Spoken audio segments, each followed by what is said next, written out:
नमस्कार दोस्तों, डिस्कस करेंगे कॉमर्स के MCQs PGT commerce preparation guide से। पहला क्वेश्चन है, the share premium account should be shown under. अंश प्रीमियम खाता इनमें से किसके अंतर्गत दिखाया जाएगा? शेयर प्रीमियम शेयर इश्यू करने पर प्राप्त होता है और कंपनी के लिए यह एक कैपिटल गेन होता है। इसको सिक्योरिटी प्रीमियम नाम से दिखाया जाता है। हेडिंग इनमें से कौन सी सूटेबल है यह बताना है। सही जवाब है option A, reserves and surplus. Reserves and surplus के अंतर्गत इसको दिखाया जाता है। Next, which of the following is an example of long term liability. इनमें से कौन सा दीर्घकालीन दायित्व का उदाहरण है? गिवन ऑप्शंस में सही जवाब है ऑप्शन ए, मॉर्टगेज, बंधक। मॉर्टगेज ऐसे ऋणों को बोला जाता है, ऐसे लोन को बोला जाता है जिनके अगेंस्ट कोई संपत्ति गिरवी रखी जाती है, प्लेज रखी जाती है। Next, tax deducted at source appears in the balance sheet. TDS balance sheet में कहां पे दिखाया जाता है? टीडीएस होता है जब कोई कंपनी अपने यहां से किसी पार्टी को कोई ऐसा अमाउंट देती है जो उस पार्टी के लिए इनकम रहता है। जैसे डिवेंचर होल्डर्स को इंटरेस्ट दिया जाता है कंपनी के द्वारा, तो इंटरेस्ट डिवेंचर होल्डर के लिए इनकम रहता है। या कोई कंपनी अपने एम्प्लॉइज को सैलरी देती है, तो सैलरी उन एम्प्लॉइज के हैंड्स में इनकम रहती है और कंपनी के लिए ये चीजें एक्सपेंस रहते हैं। इन इनकम पे कंपनी अगर टीडीएस चार्ज करती है, काट लेती है, डिडक्ट कर लेती है, तो टीडीएस का मतलब होता है कि उस इनकम पे टैक्स जो बनता है वो कंपनी ने काट लिया है और कंपनी इस टैक्स को डिपॉजिट करेगी गवर्नमेंट के अकाउंट में। तो चूंकि टीडीएस कंपनी ने काट तो लिया है बट ये कंपनी का अपना नहीं है, जब तक इसको पे नहीं कर दिया जाएगा गवर्नमेंट को, तब तक ये कंपनी के लिए एक लायबिलिटी है। और लायबिलिटी भी चूंकि डेफिनेटली ये विद इन 1 ईयर ही जमा करा देना होता है। आपने टीडीएस काट लिया, टाइम टू टाइम आप इसको हर 3 महीने में जमा करते रहते हैं, तो इसका पीरियड भी कम होता है, इसलिए करंट लायबिलिटी होता है टीडीएस। अब गिवन ऑप्शंस में से दिखाया कहां पे जाएगा यह बताना है। सही जवाब है option C, on the liability side under current liabilities. Next, calls in advance is presented in the balance sheet of a company under the head. अग्रिम याचना अगर प्राप्त हो गई है कंपनी को, तो बैलेंस शीट में कौन से शीर्षक में इसको दिखाया जाता है? गिवन ऑप्शंस में से जो सही जवाब है वो आपको बताना है। अग्रिम याचना होती क्या है कि अगर कोई शेयर होल्डर ऐसी अमाउंट, ऐसी कॉल पे कर देता है जो अभी उससे मांगी नहीं गई है कंपनी के द्वारा, तो वो कॉल्स इन एडवांस कही जाती है।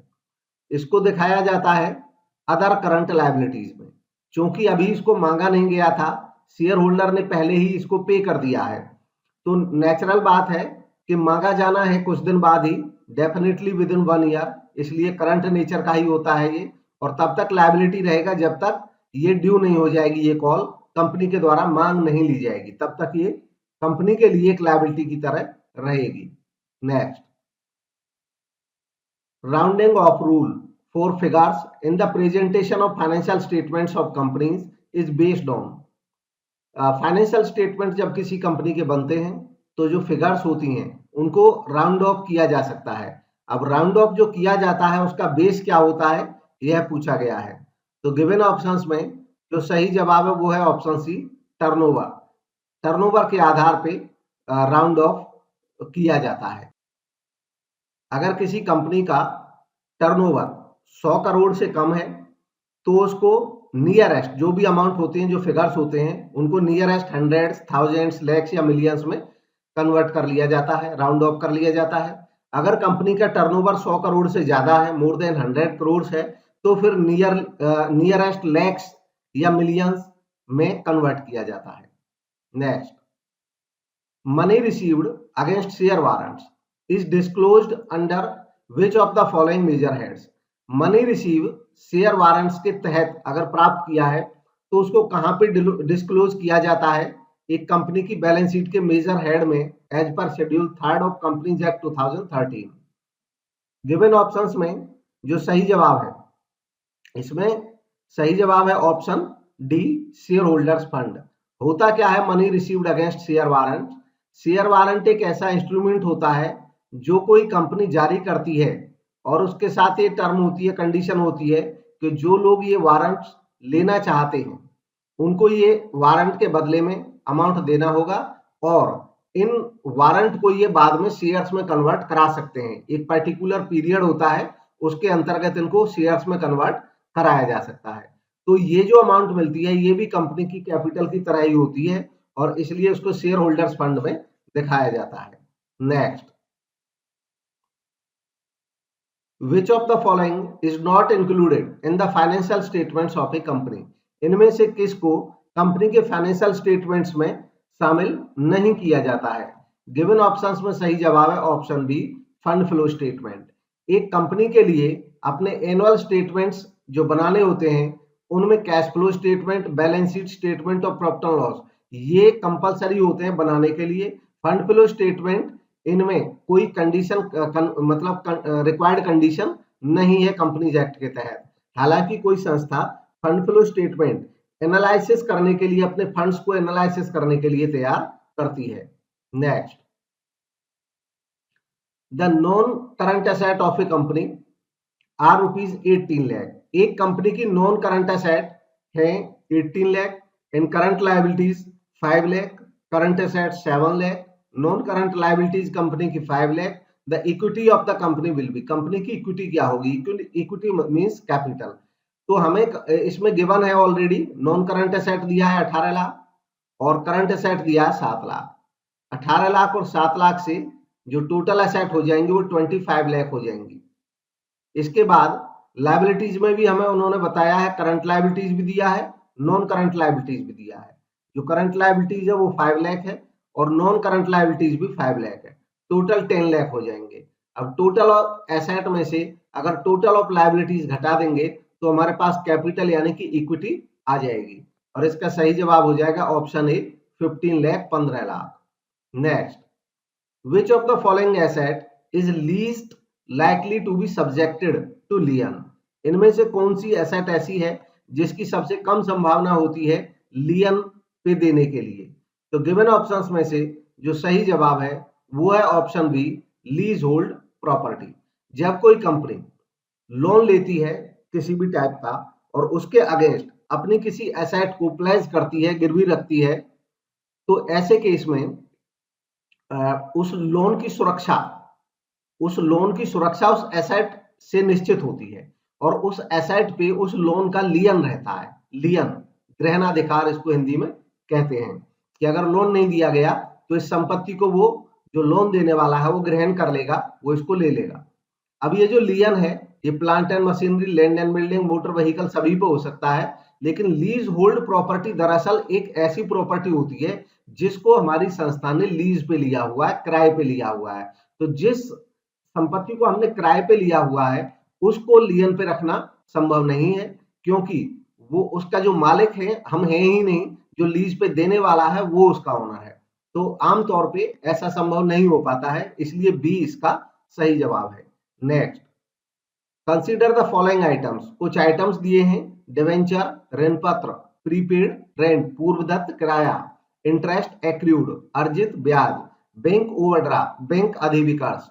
विच of them are current liabilities? इनमें से करंट लायबिलिटी कौन से हैं यह बताना है।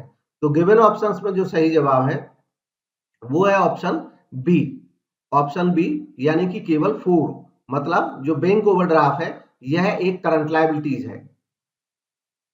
इंटरेस्ट एक्रूड यह एक करंट एसेट है, अर्जित ब्याज, प्रीपेड रेंट एडवांस में दे दिया हमने, ये भी करंट एसेट है। डिवेंचर ये एक नॉन करंट लायबिलिटी है। नेक्स्ट,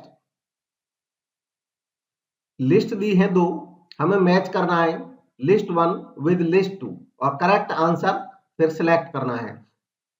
इनको मैच करेंगे 1 by 1। Goodwill of a company, एक कंपनी की गुडविल उसके लिए एक एसेट होती है, लेकिन इंटेंजिबल एसेट होती है, अदृश्य होती है, दिखाई नहीं देती है। ओवरड्राफ्ट, बैंक ओवरड्राफ्ट एक लायबिलिटी होते हैं, लेकिन करंट लायबिलिटी होते हैं।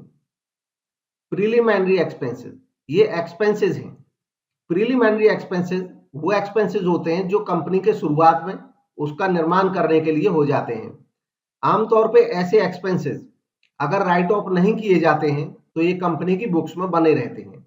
जब तक ये कंपनी की बुक्स में बने रहेंगे तब तक ये एक फिक्टिशियस एसेट की तौर पे बने रहते हैं और इनको बाद में राइट ऑफ किया जाना होता है। नेक्स्ट है premium on issue of shares.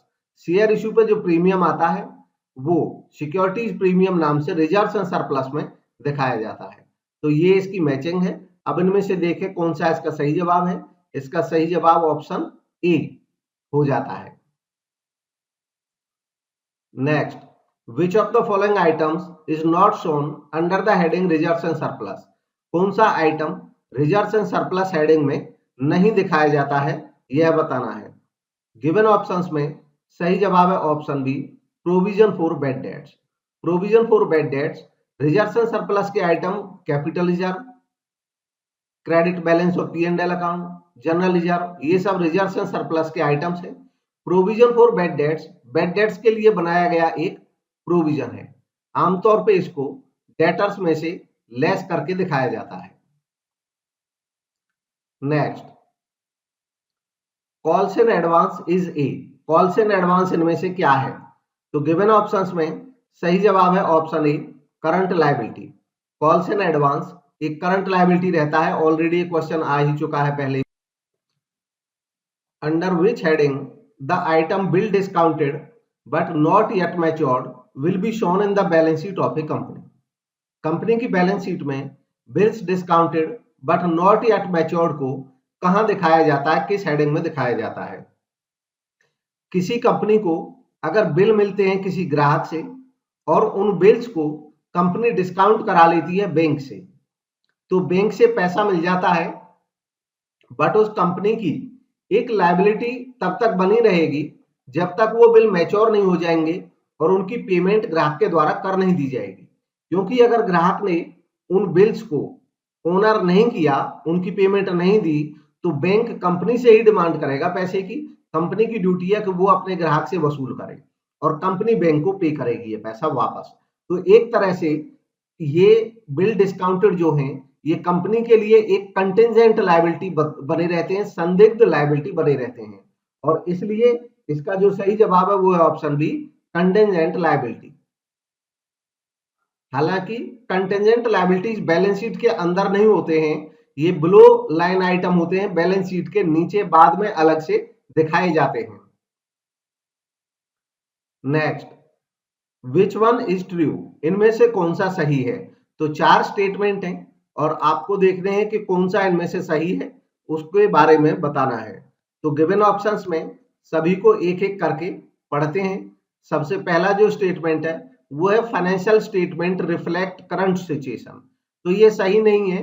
Financial statement historical concept पे बनते हैं, इसलिए करंट सिचुएशन को रिफ्लेक्ट नहीं करते हैं। नेक्स्ट स्टेटमेंट है asset shown in the balance sheet reflect expired cost. Asset balance sheet में जो दिखती हैं वो एक्सपायर्ड कॉस्ट को रिफ्लेक्ट करती हैं। ये भी सही नहीं है। एक्सपायर्ड कॉस्ट तो खत्म हो जाती है, जो अनएक्सपायर्ड कॉस्ट होती है वो दिखती रहती है, उसको रिफ्लेक्ट करती हैं एसेट। नेक्स्ट है balance sheet disclose information relating to loss of markets. तो ये भी सही नहीं है। बैलेंस शीट इंफॉर्मेशन दिखाती है केवल एसेट और लायबिलिटीज की। Next, financial statement do not contain qualitative information. Financial statement में क्वालिटेटिव इंफॉर्मेशन नहीं रहती है। ये स्टेटमेंट सही है। फाइनेंशियल स्टेटमेंट में क्वालिटेटिव इंफॉर्मेशन नहीं रहती क्योंकि ये हिस्टोरिकल कॉन्सेप्ट पे और क्वांटिटेटिव इंफॉर्मेशन में लिखे रहते हैं।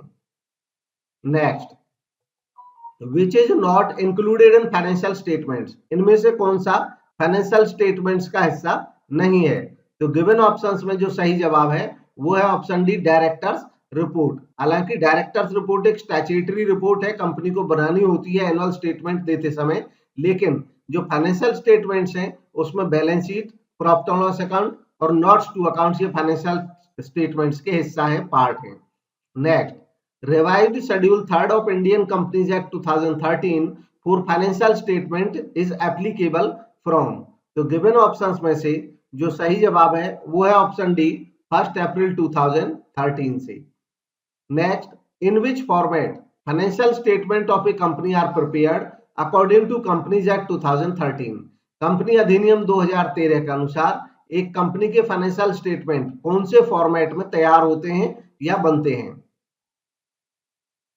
तो इसका जो सही जवाब है वो है ऑप्शन बी, ऊर्ध्वाधर या रिपोर्ट प्रपत्र। इंग्लिश में इसको वर्टिकल या रिपोर्ट फॉर्म कहते हैं।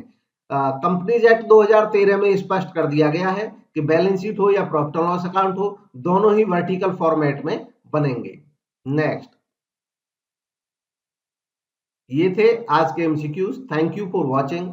चैनल को लाइक करें, सब्सक्राइब करें अगर अभी तक नहीं किया है तो, ऐसे ही और वीडियोस देखने के लिए। Thank you.